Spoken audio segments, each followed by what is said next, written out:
el caso planteado, la empresa no puede despedir al trabajador con justa causa.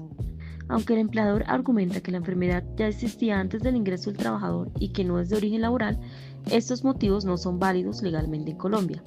Esto se debe a que el trabajador presenta una condición de salud que afecta su capacidad para desempeñar sus funciones y por esa razón tiene una protección especial.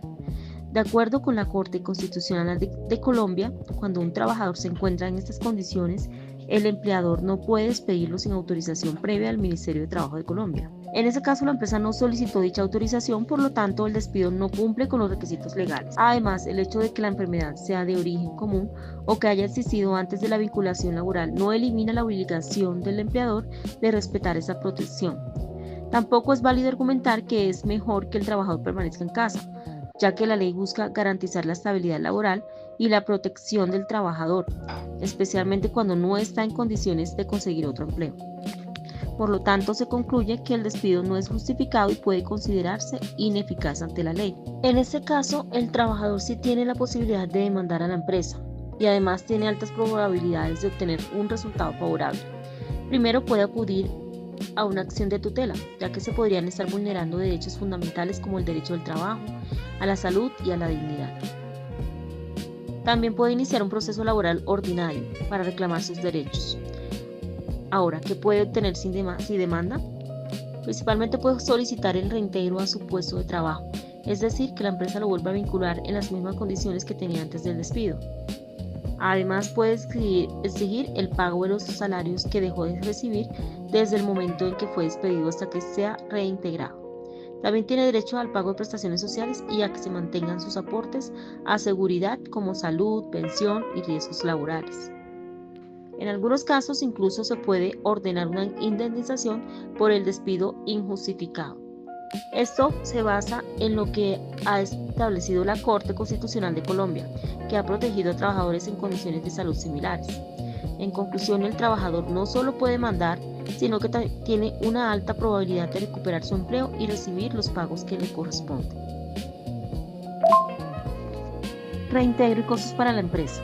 En ese caso, sí es muy probable que la empresa sea obligada a reintegrar al trabajador.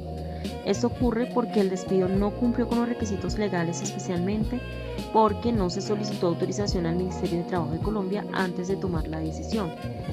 Además, según la Corte Constitucional de Colombia, cuando un trabajador es despedido en estas condiciones, el despido puede considerarse ineficaz, es decir, como si nunca hubiera ocurrido. Por eso, un juez puede ordenar que el trabajador sea reintegrado a su cargo o incluso reubicado en otro puesto acorde a su estado de salud. Tendría que pagar los salarios que el trabajador dejó de recibir desde el despido, las prestaciones sociales acumuladas y los aportes a seguridad social como salud, pensión y riesgos laborales. Además, podría tener que asumir una indemnización y otros costos legales derivados del proceso. En pocas palabras, despedir al trabajador sin cumplir la ley puede terminar siendo mucho más costoso para la empresa que haber mantenido el vínculo laboral desde el inicio. En este caso, sí es muy probable que la empresa sea obligada a reintegrar al trabajador. Esto ocurre porque el despido no cumplió con los requisitos legales, especialmente porque no se solicitó autorización al Ministerio del Trabajo en Colombia antes de tomar la decisión. Además, según la Corte Constitucional de Colombia, cuando un trabajador es despedido en esas condiciones, el despido puede considerarse ineficaz, es decir, como si nunca hubiera ocurrido.